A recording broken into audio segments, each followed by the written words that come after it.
नमस्कार, स्वागत है आप सभी का एक बार फिर से हमारे चैनल में। मांस खाना सही या गलत, पाप पुण्य क्या कहता है गरुड़ पुराण।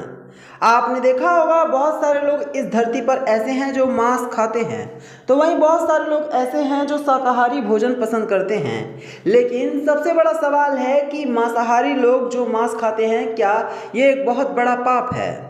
आज हम आपको भोजन के खाने के बारे में कुछ महत्वपूर्ण जानकारी देने वाले हैं और बताएंगे कि गरुड़ पुराण इसके बारे में क्या कहता है। वैसे तो भोजन में क्या खाएं और क्या ना खाएं ये लोगों का निजी या व्यक्तिगत फैसला होता है, लेकिन यहाँ हिंदू धर्म में कुछ लोग मांसाहार को निषेध मानते हैं, वहीं कुछ लोग मांसाहार को मान्यता देते दिखाई पड़ते हैं। आज भी हमें कई जगह देखने को मिलता है कि एक और मांसाहार ग्रहण करने वाले शाकाहारियों को घास फूस वाला खाना बताते हैं, तो वहीं दूसरी ओर शाकाहारी लोग मांसाहार खाने वालों को जानवरों पर अत्याचार करने वाला मानते हैं। लेकिन मित्रों, किसी भी बात को आंखें बंद करके मान लेना बुद्धिमान लोगों के लक्षण बिल्कुल नहीं है।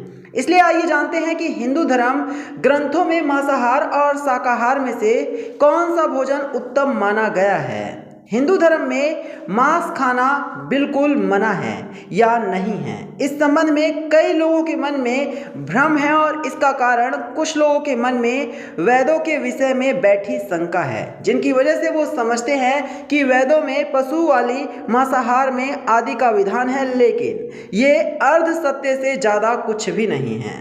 तो चलिए बात करते हैं कि वेदों में पाप मानी गई है पशु की हत्या। वेद और पुराण हिंदू धर्म के मुख्य ग्रंथ हैं। वेदों का सार उपनिषद और उपनिषदों का सार भगवत गीता है। वेदों में पशु हत्या पाप माना गया है और मांस खाने के संबंध में स्पष्ट मना किया गया है। इतना ही नहीं, वेदों में तो कुछ पशुओं के मांस के संबंध में सख्त हिदायतें भी दी गई हैं। चलिए बात करते हैं कि इस बारे में यजुर्वेद क्या कहता है। यजुर्वेद में कहा गया है कि मनुष्य को परमात्मा की सभी रचनाओं को अपनी आत्मा के तुल्य मानना चाहिए, अर्थात वो जैसे अपना हित चाहते हैं वैसे ही दूसरों का भी हित करें। वहीं अथर्ववेद में कहा गया है कि हे मनुष्यों, तुम चावल, दाल, गेहूं आदि खाद्य पदार्थ आहार के रूप में ग्रहण करो, ये तुम्हारे लिए सबसे उत्तम है और ये रमणीय भोजन प्राप्त है। तुम कभी भी किसी भी नर या मादा से हिंसा मत करो। वहीं ऋग्वेद में बताया गया है कि गाय जगत की माता है और उनकी रक्षा में ही समाज की उन्नति है।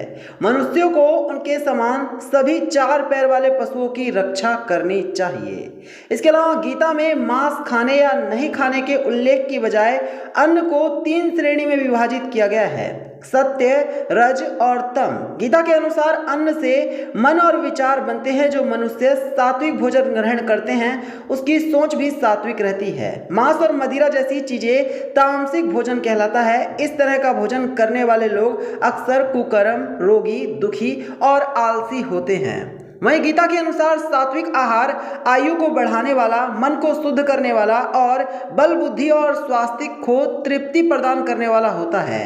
जब यही शाकाहार अन्न अत्यधिक खट्टा या फिर नमकीन मसालों के साथ पकाए जाते हैं तो वो राजश्री आहार बन जाता है और ये राजश्री आहार दुख एवं रोग उत्पन्न करता है। ऐसे में आप समझ सकते हैं कि मांसाहारी भोजन को खाने से कई जगहों पर वेदों में, पुराणों में मना किया गया है, लेकिन फिर भी मनुष्य इसको खाते हैं। तो यही था वीडियो को लाइक करना, इसे और लोगों के साथ शेयर करना और चैनल को सब्सक्राइब करना। धन्यवाद।